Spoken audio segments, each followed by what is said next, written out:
just, I'm appalled by what happened. Tragedy in all of this.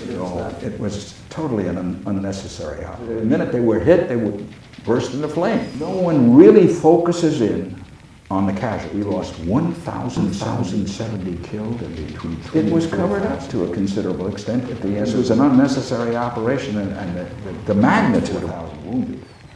Axis sound broadcast to us saying we were shot out of the air. You won't need your parachutes. You will be able to walk down on the flak. You will be able to walk down on the flak.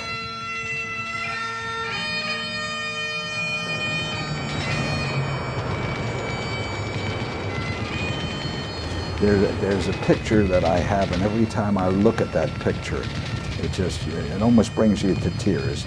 The picture citation at the top is "Happy at Chilbolton." Chilbolton was an airfield we trained at in England. And there's this photograph of an entire group of men, and happy at Chilbolton, smiling, wonderful looking fellows. And then the inscription down below of what happened to them. Killed in action, wounded in action, killed in action, killed in action, wounded in action, wounded in action. And one of the fellows in the picture is a recipient of the Medal of Honor, Stuart Stryker. I mean, it just, if there ever was a picture that epitomized the 17th Airborne Division, that picture is it.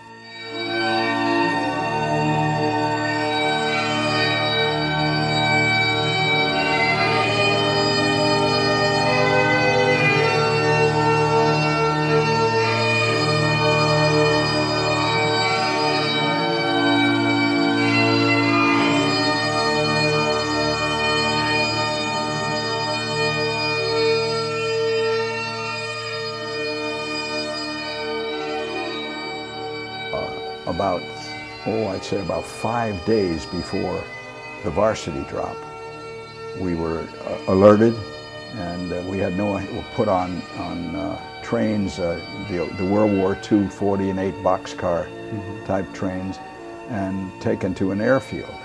The day before we were to drop into Germany, this is March 23rd, 1945, I was cleaning out and was sharpening my trench knife, and I heard a sound, mail call, mail call. I went out to found that I had 2 letters, one from my sister and one from my mother. And the letter from my mother, she said, "Son, I know you're going into combat." And she said, "I want you to remember to be merciful. Young boy you are fighting has a mother who loves him just as I love you.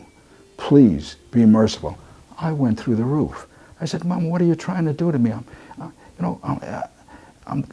I'm trained to kill or be killed. One moment's hesitation and you're dead."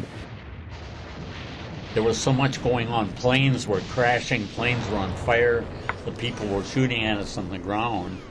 And when I hit, 3 people saw me hit, and I was unconscious.